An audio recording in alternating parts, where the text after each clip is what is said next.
पति ब्रह्मचारी।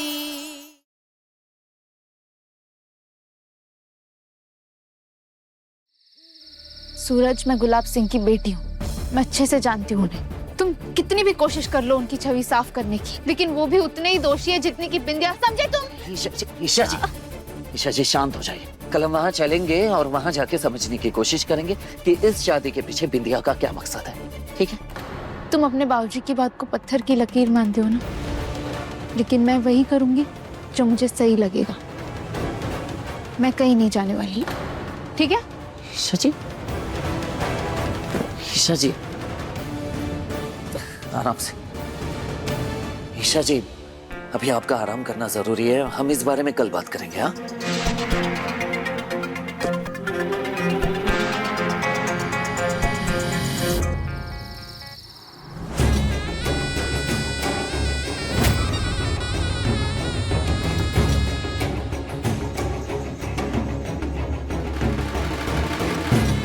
कल तुझे बिंदिया की दावत पे आना ही पड़ेगा सूरज, वो भी ईशा के साथ, ताकि ईशा अपनी आंखों से देखे कल क्या हंगामा होता है। बाबूजी बेचारे फंस गए हैं, उनके सामने बिंदिया का सच लाना पड़ेगा। इसके लिए हम कल गुलाब हवेली जरूर जाएंगे।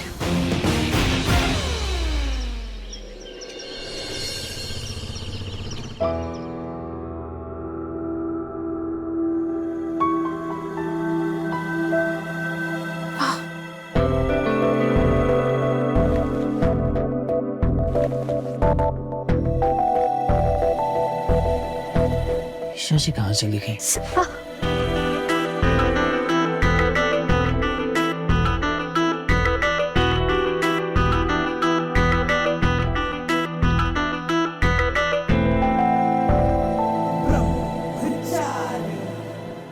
क्या हुआ ईशा जी? वो सूरज मसल पुल हो गया ना, और मैं प्लीज बांध हूँ, मुझसे बंद नहीं रही है, पर कोई बात नहीं, मैं मैनेज कर लूंगी। नहीं, आप चिंता मत कीजिए, मैं ये अदिति दी को बुला देता हूँ। अदिति दी, अदिति दी। क्या है? अदिति मंदिर गई है। रिया, मोनिका भाभी। रिया नहा रही है और मोनिका ब्लूटूथ को स्कूल छोड़ने गई है। क्या काम है रिया और अदिति से? नहीं, कुछ नहीं ताई माँ। कोई नहीं है, ताई माँ के घुटनों में दर्द है, पर कमरे तक आने में उन्हें तकलीफ होगी। ईशा जी, कोई बात नहीं है, ये लाइए, मैं मदद कर देता हूँ। नहीं सूरज, तुम रहने दो, मैं कर लूंगी, बस हो गया। मैं कह रहा हूँ ना ईशा जी, दीजिए दीजिए दीजिए।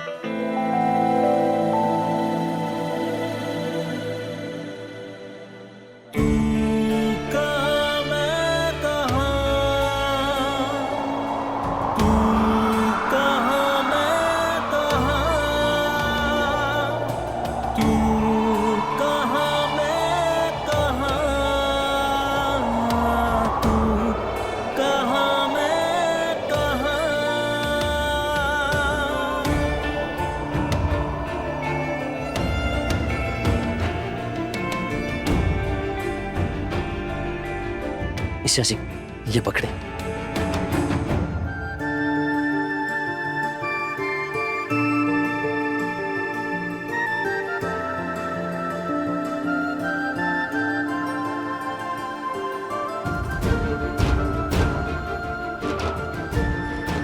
थैंक यू सूरज।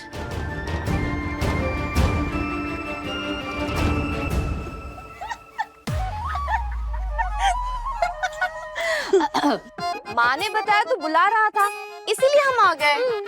पर लगता है अब हमारी यहाँ कोई जरूरत नहीं है। दीदी, आप भी ना बस मेरे टांग खींचते रहती हैं। अगर आप दोनों आ गए थे तो बोल दिया होता ना, वो ईशा जी को हेल्प चाहिए। हमें कोई शौक नहीं है पति पत्नी के बीच कबाब में हड्डी बनने का, है ना? हाँ। वैसे अदिति दी, मैंने ना पहला ऐसा ब्रह्मचारी देखा है जो इतना प्यार से रोमांस भी करता है और ब्रह्मचर्य भी नहीं तोड़ता। अरे वो ईशा जी को हाथ में दर्द था, मैंने आवाज भी दी थी, कोई आया ही नहीं तो क्या करता, तो मैंने हेल्प कर दिया और क्या। ओ बेचारा क्या ही कर लेता। हाँ दीदी जी, पता है सूरज भैया तो पहले एकदम भड़के हुए रहते थे, तो एकदम क्यूट वाला गुस्सा करते हैं। शादी के बाद अच्छे अच्छे शेर ना शांत हो जाते हैं, तो अपना सूरज क्या चीज है ना रिया? बात तो सही है। आप दोनों मिलके मेरा मजाक उड़ा रहे हो ना? हाँ? नहीं उड़ाइए उड़ाइए, जितना मजाक उड़ाना है उड़ाइए। वैसे भी ना आप दोनों हमेशा मेरे पीछे ही पड़े रहते हैं। चलिए हटिए, जाने दीजिए। अरे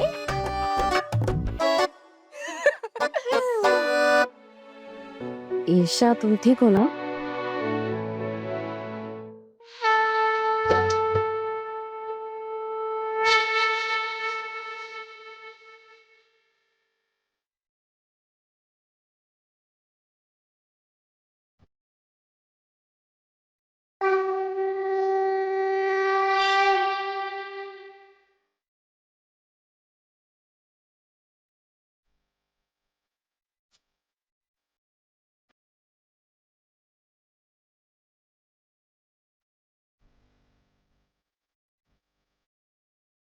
कितनी मधुर आवाज है ना माँ, ऐसा लग रहा है साक्षात सरस्वती फूट रही है कंठ से।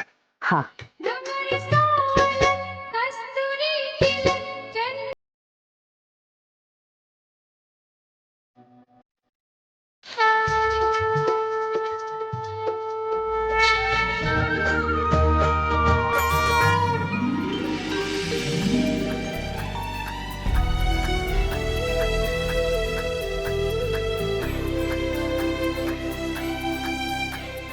जुग जुग जियो, सदा सुहागन रहो और मेरे बेटे को हमेशा खुशियां दो। अरे बस बस,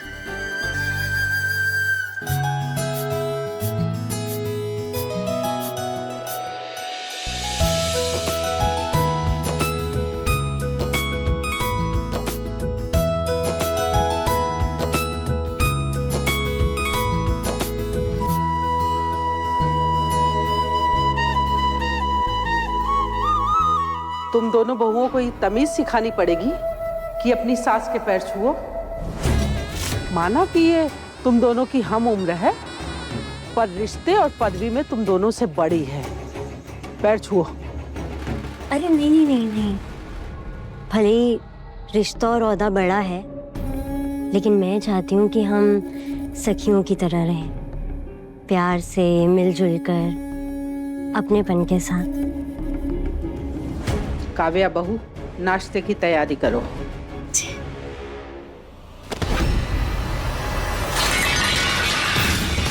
सॉरी सॉरी सॉरी।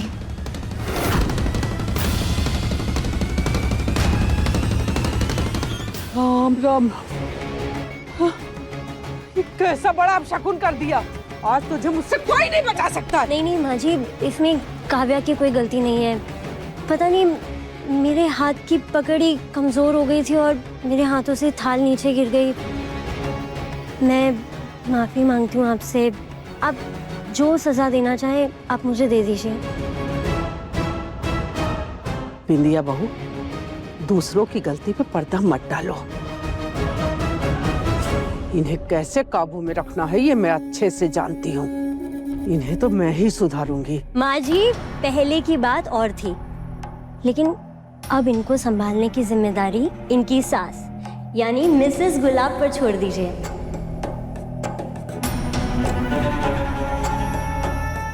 विद्या ठीक कह रही है माँ, अब तुम्हें अपने कंधों से घर की जिम्मेदारियां उतार कर बिंदिया को दे देनी चाहिए और आराम से अपना जीवन बिताओ। मुझे बिंदिया पर पूरा भरोसा है, ये हमारे घर में आई अव्यवस्था को धीरे धीरे बिल्कुल ठीक कर देगी।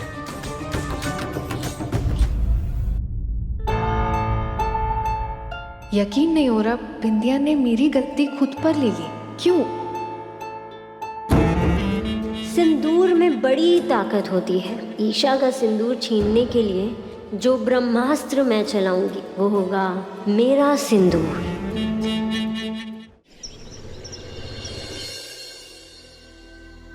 चल चल चलो, सारे काम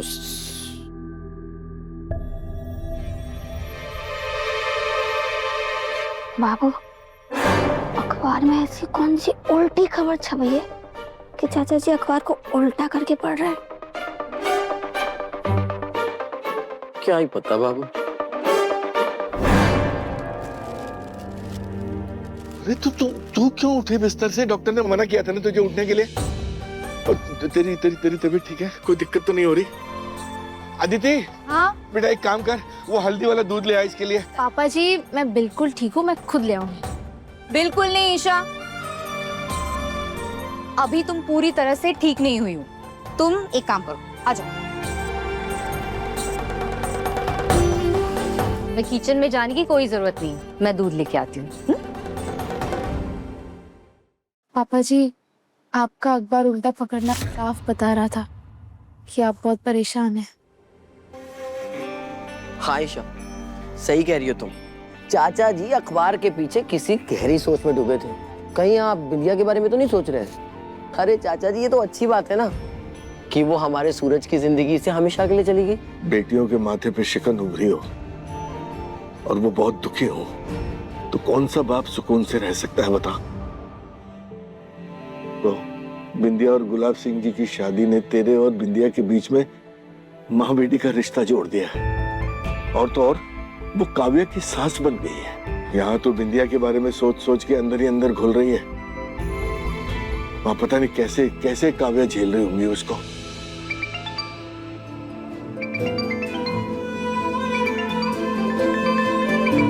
अरे काव्या का फोन। एक मिनट में स्पीकर पे डालता हूँ।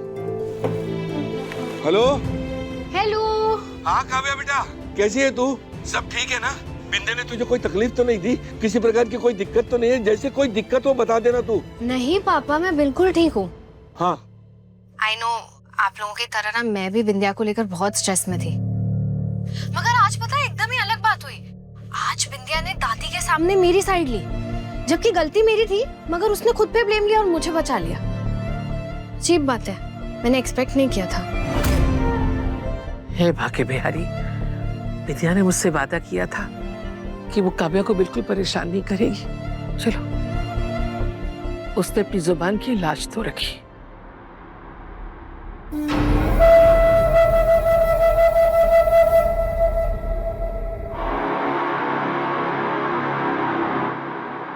प्रणाम बुआ जी। नए रिश्ते जुड़ने से पुराने रिश्ते थोड़े ना भुला दिए जाते हैं। भले ही मैं गुलाब हवेली की ठकुराइन बन गई हूँ, लेकिन आप मेरी माँ जैसी हैं और वो परिवार मेरा परिवार है। और आप ना काव्या की बिल्कुल फिक्र मत कीजिए। मैं जब तक हूँ तब तक काव्या को किसी भी चीज़ की परेशानी नहीं उठाने दूंगी।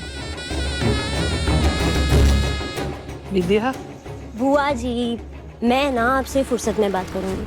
अभी ना मैंने अपने बच्चों के लिए दावत रखी है, तो मुझे बहुत सारी तैयारियां करनी है। वैसे गुलाब जी और मैंने ईशा और सूरज को भी दावत पर बुलाया है। बुआ जी मैं चाहती हूँ कि रिश्ते निभाने में ना मुझसे कोई चूक ना हो और गुलाब जी के परिवार को फिर से एकजुट और हरा भरा कर दूँ। इसीलिए मेरी बस आपसे एक ही विनती है कि आप ईशा और सूरज को दावत पर जरूर भेजिएगा। भेजेंगी ना बुआ जी? हाँ, बच्चे आएंगे, वो दोनों जरूर आएंगे। ठीक है बुआ जी, तो मैं आपसे बाद में बात करती हूँ जी।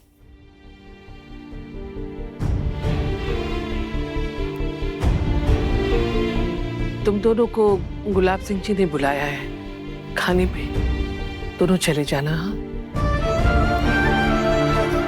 सूरज, तो जाते समय ना वो बनवारी मिठाई वाले की दुकान से ना शुद्ध घी की बालूशाही बड़ा वाला डब्बा ले जाना, ठीक है? चले जाना तुम दोनों। ईशा जी दावत पे जाने के लिए तैयार हो जाइए। नहीं,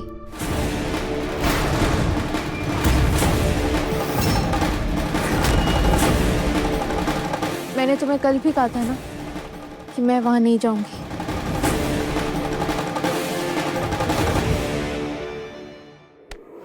अरे भाभी, जब मुंह खोलेगी मुंह से ना ही निकलेगा। क्यों नहीं जाएगी? मैं जानू तो क्यों नहीं जाएगी? बता मुझे, बता क्यों नहीं जाएगी? ताई माँ हाथ छोड़िए, चोट लगी है उन्हें, दर्द हो रहा होगा। तू भी बिल्कुल पूरन के जैसे ना जोरू का गुलाम होता जा रहा है।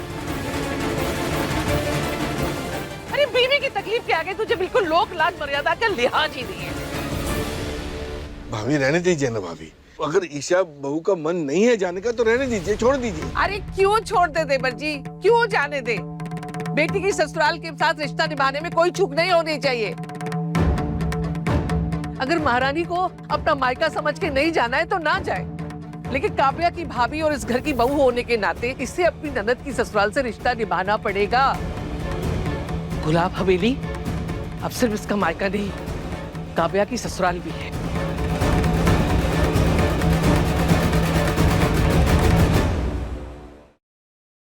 ठीक है, मैं जाऊंगी।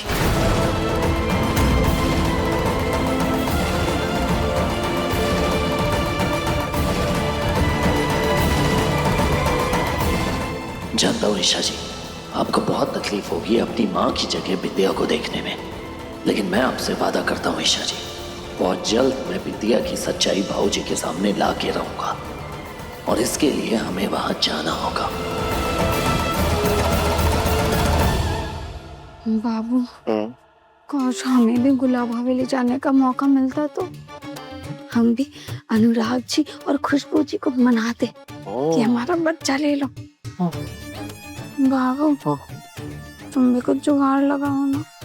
अब मम्मी, मैं सोच रहा था कि ऐसे में गुलाब हवेली सूरज और ईशा का अकेले जाना सही नहीं होगा। वो ईशा ने कहीं गुस्से में समदन जी से कुछ कह दिया तो, अब मेरा मतलब है कहीं बिंदिया को कुछ बोल दिया तो मैं ये सोच रहा था कि मैं और मोनिका साथ चले जाते तो।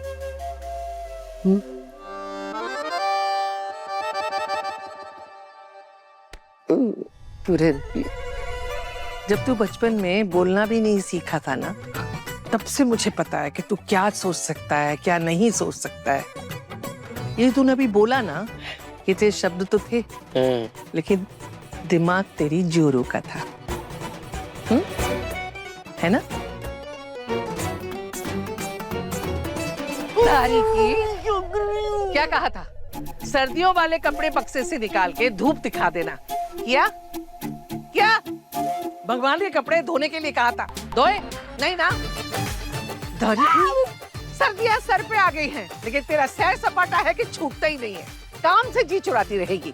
अगर ये दोनों काम आज नहीं हुए ना, तो मैं सच्ची कह रही हूँ, तेरी दावत तो मैं यही निकालूंगी। अब घूर कर रही है ऐसे?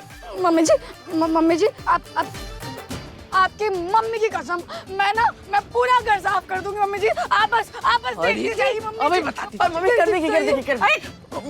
कर देगी ना। जोरू का गुलाब।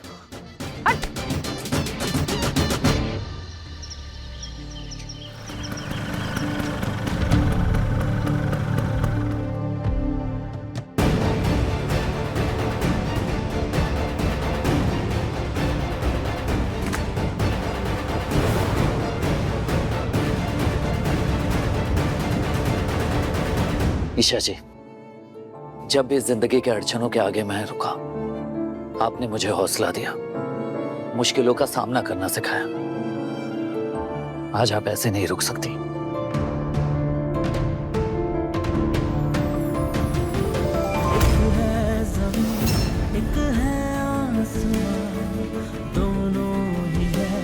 दोनों से जुदा रहते हैं, दोनों ही साथ साथ, पर लंबी है दूरियां, दूरियां। तुम कहाँ, मैं कहाँ, आपका पति आपके साथ है, चलिए।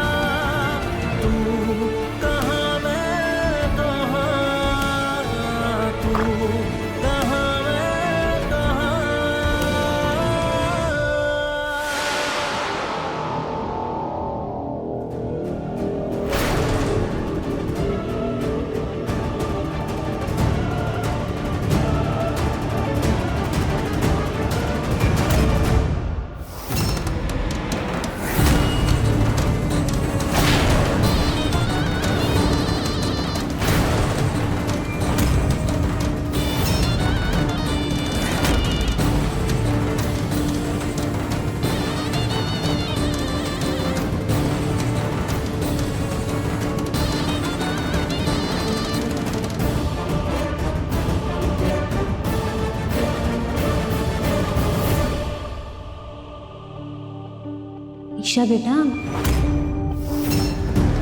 ये तुम्हारे सर पे चोट कैसे लगी? कुछ नहीं, बस ऐसे ही। और ये ड्रामा बंद करो बिंदिया। ना मैं तुम्हारी बेटी हूँ और ना ही तुम मेरी माँ की जगह ले सकती हो। तुम मेरी नजरों में सिर्फ गुलाब सिंह की दूसरी औरत हो, समझी तुम? सूरज जी, अब तुम ही समझाओ इसे। आंखें बंद कर लेने से दिन रात में नहीं बदल जाता और ना ही रिश्ते मिटते हैं। अब जो रिश्ता बन गया सो बन गया। माँ बेटी का रिश्ता है हमारा, निभाना तो पड़ेगा ही।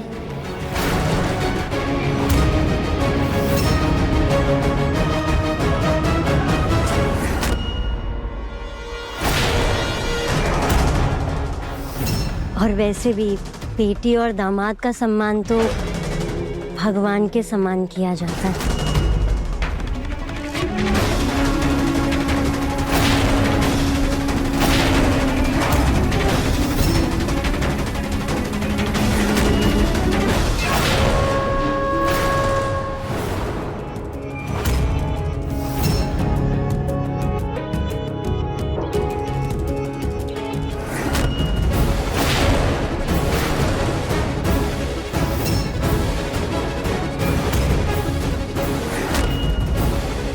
तुम कितने भी कोशिश कर लो बिंदिया, सूरज और मेरा साथ कभी नहीं तोड़ पाओगी। अब जो रिश्ता बन गया सो बन गया। माँ बेटी का रिश्ता है हमारा, निभाना तो पड़ेगा ही।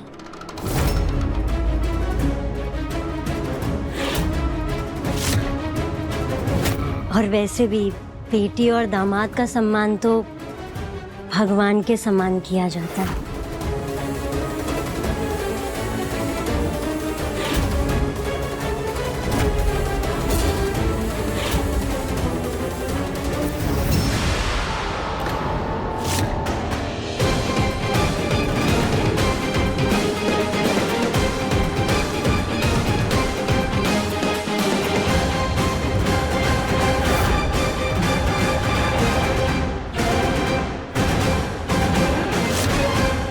इस डोर को तुम भले ही जला दो, लेकिन मुझे और सूरज को जिस डोर ने मन से बांध रखा है उसका क्या?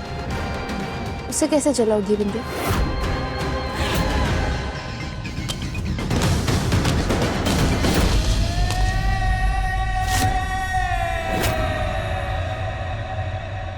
बिंदिया माँ। क्यों सूरज? अब ये माँ आरती की थाली लेकर अपनी बेटी के स्वागत में खड़ी है, लेकिन बेटी है कि पता नहीं क्या सोच रही है। खैर, जिन रिश्तों की शुरुआत तकरार से होती है ना, प्यार भी वहीं पनपता है। बस थोड़े सब्र की जरूरत है। आओ अंदर हो।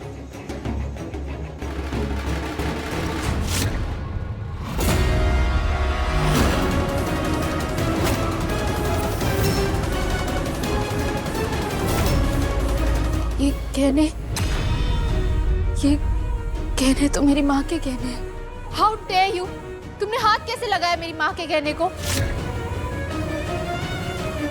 पापा, आप अपनी जिंदगी में दूसरी औरत ले आए, मुझे इस बात से कोई दिक्कत नहीं है, लेकिन मेरी माँ के गहने बिंदिया को देने का हक आपको भी नहीं है, समझे आप?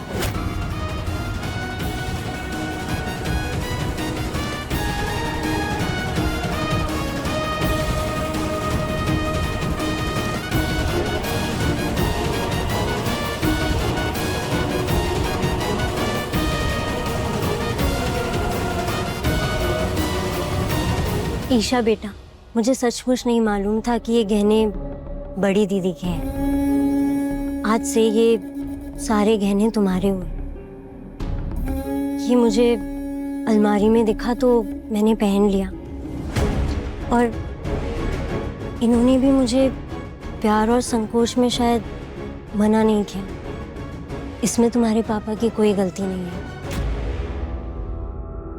ईशा जी, गलती किसी से भी हो जाती है, भूल जाइए, जाने दीजिए। गुड़िया बेटा, तुझे ऐसा क्यों लगता है कि मैं बिंदिया को तेरी माँ की जगह दे रहा हूँ? ऐसा नहीं है बेटा। अरे बेटा, कावेरी की अपनी जगह है, बिंदिया की अपनी जगह है। अगर मुझे सच में मालूम होता ना तो इसे मैं तुम्हें तोहफे में देती, क्योंकि मेरे लिए गहनों से ज्यादा रिश्तों की अहमियत है।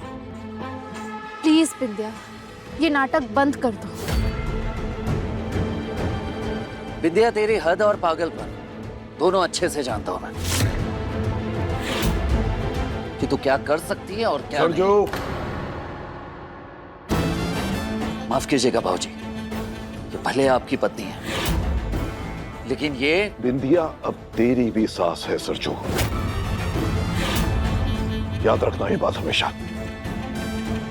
मैं जानती हूँ कि तुम दोनों मुझ पर भरोसा नहीं करते, गलती भी तो मेरी ही है।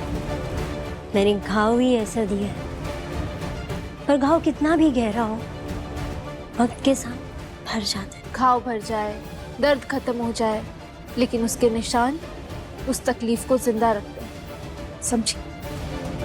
अब इस बात पर तो मैं सिर्फ यही कहना चाहूंगी कि उन निशानों के साथ जीने की आदत डाल लेनी चाहिए।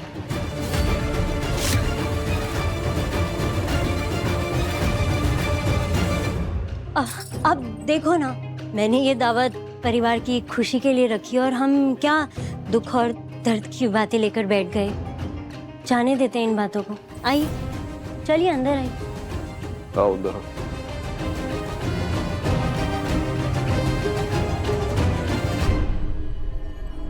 ईशा बेटी, आओ बैठो।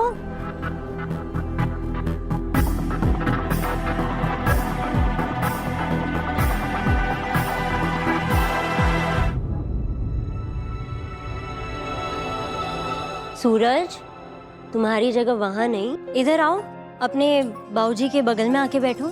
नहीं नहीं, मैं यहीं ठीक हूँ।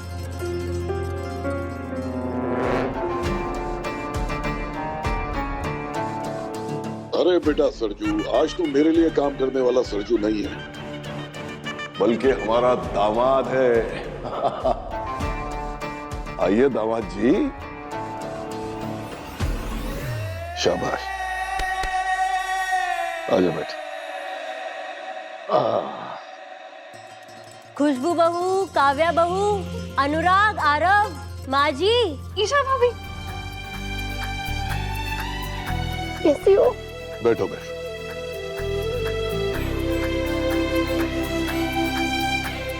कैसी है तुम? खुश है ना? हा? खुश हो, बहुत खुश हो। चल बैठ।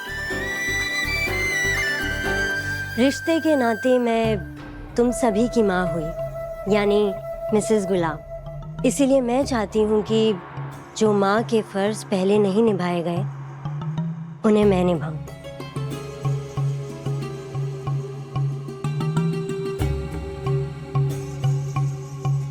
काव्या,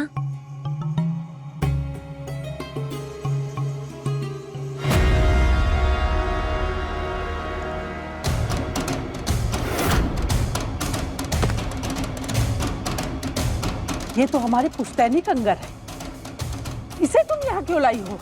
और इन्हें मुझसे पूछे तुम किसी को कैसे दे सकती हो? माँ जी, बहू ना होने के कारण आपने अपने कंधों पर गुलाब हवेली की जिम्मेदारियां ली, और जो आपने बहुत अच्छे से निभाई। लेकिन अब मैं आ गई हूँ ना, आपको ये लेन देन व्यवहार की चिंता करने की कोई ज़रूरत नहीं है। मैं सब संभाल लूँगी।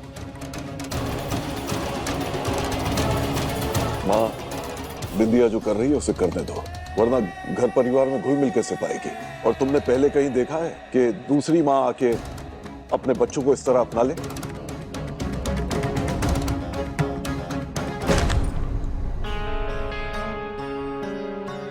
ये लो काव्या, तुम्हारी नई नई शादी हुई है, तो तुम्हारी नई सास की तरफ से ये तोहफा तुम्हारे लिए।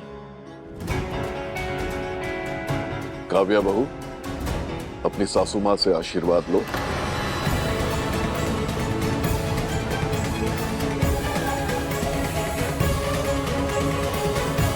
अरे बस बस बस।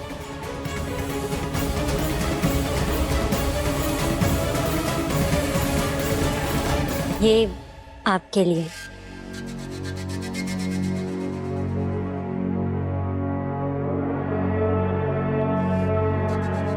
खुशबू बहू,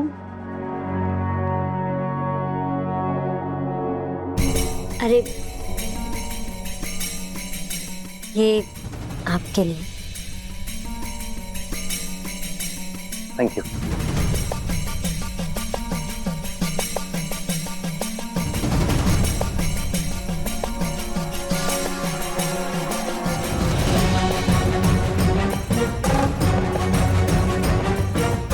ईशा बेटी,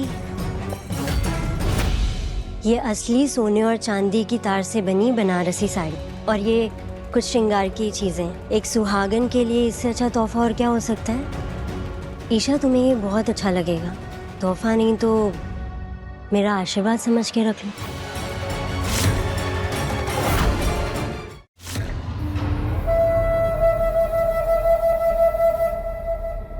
ईशा,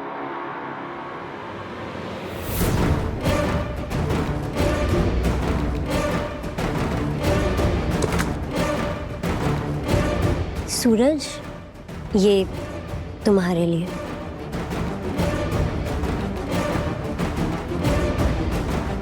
सरजू,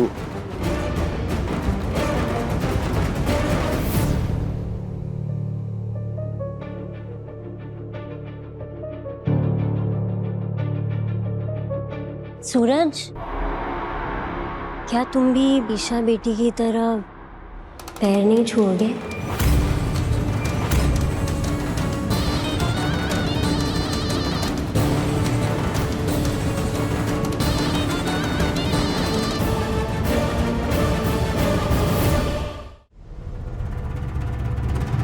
सूरज तो ब्रह्मचारी है, वो तुम्हारे पाँव कैसे छू सकता है?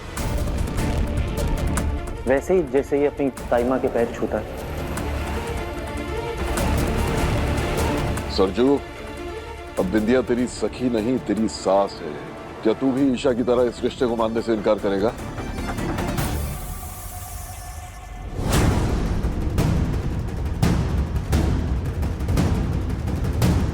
सब जानते हैं कि सूरज ब्रह्मचारी है। अब देख ईशा, तेरी ही आंखों के सामने सूरज मुझे छुएगा और इसका ब्रह्मचर्य मुझसे ही टूटेगा।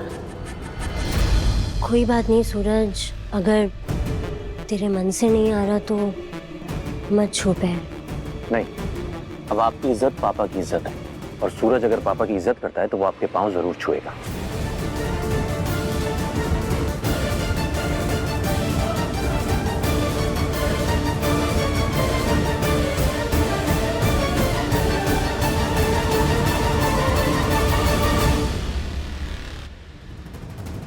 आई नो, तुम सूरज का ब्रह्मचर्य तोड़वाने के लिए उसे इस तरह मजबूर कर रही हो, लेकिन मेरे होते हुए तुम्हारी ये चाल कामयाब नहीं हो।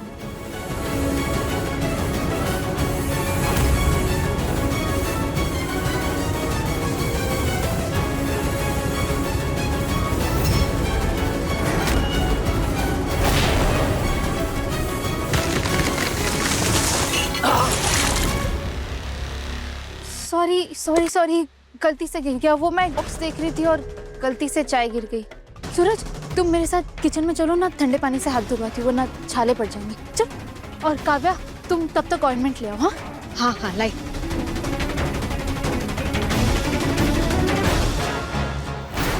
जब भी आती है कुछ ना कुछ गलत जरूर होता है। बताओ, बिंदिया बहू के पैर जला दिए।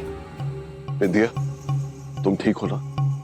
जी मैं ठीक हूँ, कुछ नहीं हुआ। वो बस पैर नहीं जला है, थोड़ी सी छींटे गिरी है। कोई बात नहीं, बच्चे हैं ना, गलतियाँ हो जाती हैं। मैं ये सब साफ करवा देती हूँ।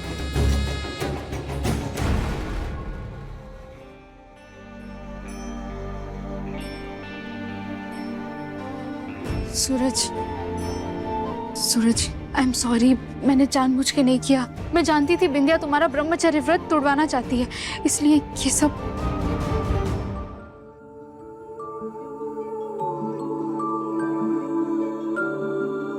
ईशा जी, मैं जानता हूँ कि आपने मेरा हाथ नहीं जलाया, बल्कि मेरा ब्रह्मचर्य टूटने से बचाया। वैसे ईशा जी, एक बात पूछूं, क्या आप नहीं चाहते कि मेरा ब्रह्मचर्य व्रत टूटे? सूरज, तुम्हारा ब्रह्मचर्य तुम्हारी पहचान है, और मैं नहीं चाहती कि तुम्हारी पहचान तुमसे जबरदस्ती छीनी जाए। ईशा जी, आपने एक बात पर गौर किया? बाबूजी बिंदिया पर अंधा भरोसा करने लगे। जल्द से जल्द हमें बिंदिया की सच्चाई सभी के सामने लानी होगी कि आखिर वो इस घर में किस मकसद से आई है, तब जाके ये नाटक खत्म होगा। लेकिन कैसे?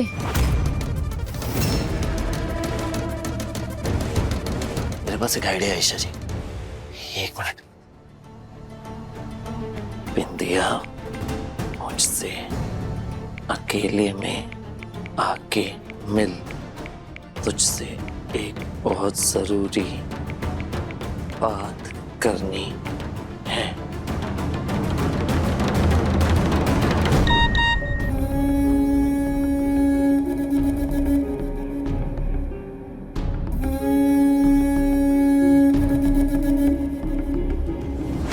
मैं अभी आई।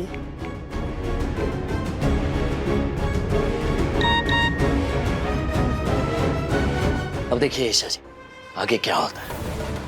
हाँ, हमें बिंदिया का सच पापा के सामने लाना ही होगा। लेकिन सूरज, तुम सावधानी रखना। बिंदिया इस वक्त कोई भी चाल चल सकती है।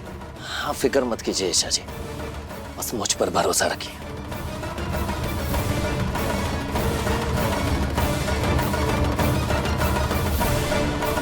अरे काव्या बहू, खाने की तैयारियां करो, मैं अभी आई। जी।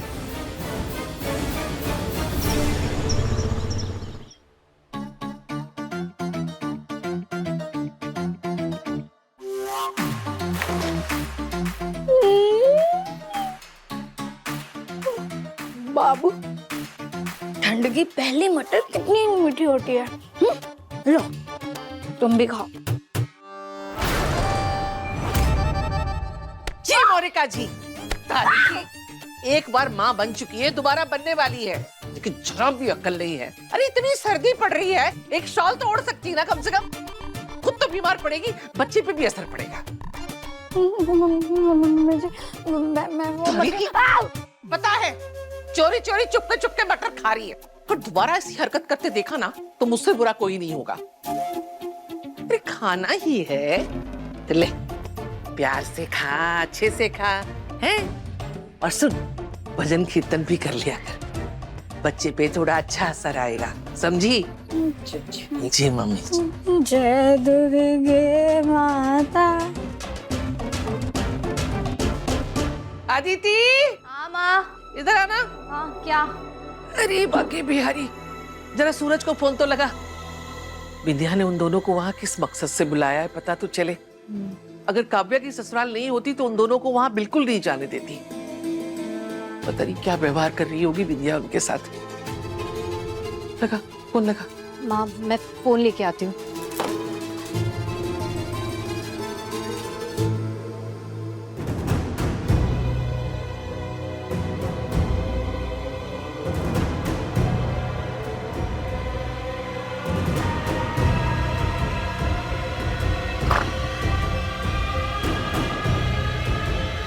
सूरज, तूने बुलाया मुझे? हाँ बिंदिया, ताकि मैं तुझे समझा सकूं कि ये सब बंद कर। कोई भी जिद जिंदगी से बड़ी नहीं होती बिंदिया। आखिर क्या सोचा तूने जो तू बाबूजी से शादी कर बैठी? तेरे और बाबूजी की उम्र में बहुत फर्क है। तेरे आगे तेरी पूरी जिंदगी है, मैं हूं। तूने कहा था ना कि तेरे दिल में मेरे लिए प्यार है। तूने कदर कहाँ की मेरे प्यार की? अरे तो क्या करता मैं?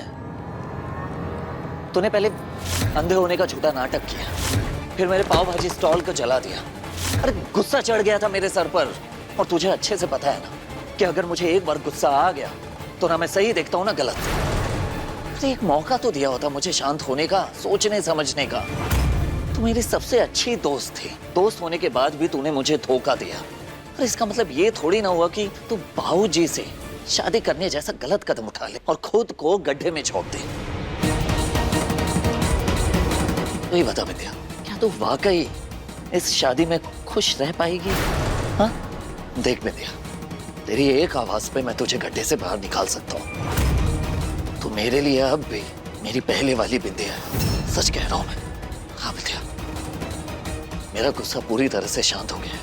बस तू मुझे बता, क्या तेरे दिल में मेरे लिए अभी भी वही एहसास है जो पहले था। बोल बिंदिया। हाँ ठीक है मैं बात पापा, आप यहाँ, आपकी नई बीवी आपको ढूंढते हुए ऊपर कमरे की तरफ गई है। अच्छा, मैं आता हूँ।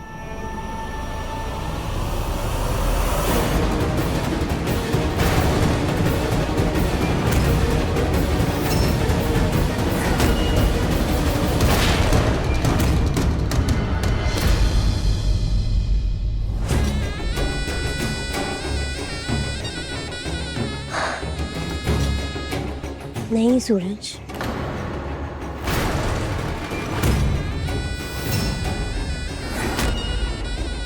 तुझे पाने की मेरी ख्वाहिश थी, पर अब सब खत्म। मेरी वो बेवकूफ़ी मेरा अतीत है, और मेरा आज, मेरा ये परिवार, मेरी शादी, मेरे रिश्ते हैं। अब मेरा धर्म मेरे पति की सेवा करना है, क्योंकि मेरी पूरी दुनिया वो ही है, और मैं आज से मिसेस गुलाब हूँ। बिंदिया,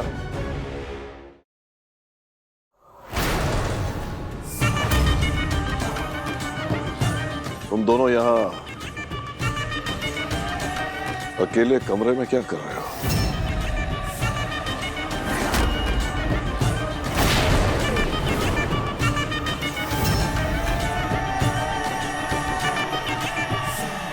मैंने ही सूरज को यहाँ अकेले कमरे में बुलाया था, ताकि मैंने उसके साथ जो कुछ भी गलत किया है माफ़ी मांगकर अपने दिल का बोझ हल्का कर सकूं, और इसे ये भी बता दूं कि मेरी ज़िंदगी की हर एक सांस आपसे जुड़ी है, और मैं बदल गई हूँ। अब चलिए, हमारे बच्चे हमारे खाने पर इंतज़ार कर रहे होंगे। चलो।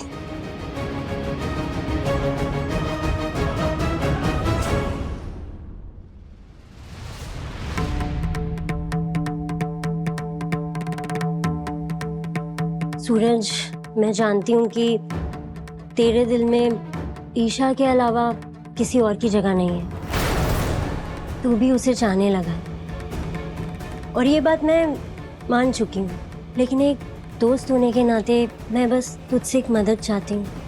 आज के बाद ना मुझे ऐसे दोबारा मैसेज करके मत बुलाना। मैं नहीं चाहती कि मेरे नए रिश्ते पर कोई भी ऐसे उंगली उठाए।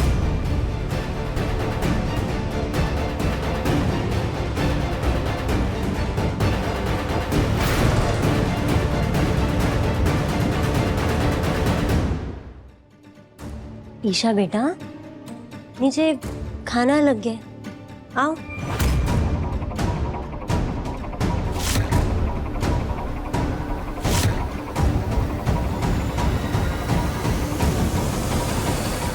विद्या ने पापा से शादी ऐसे ही नहीं की, कुछ तो वो बड़ा करने वाली है, पर क्या?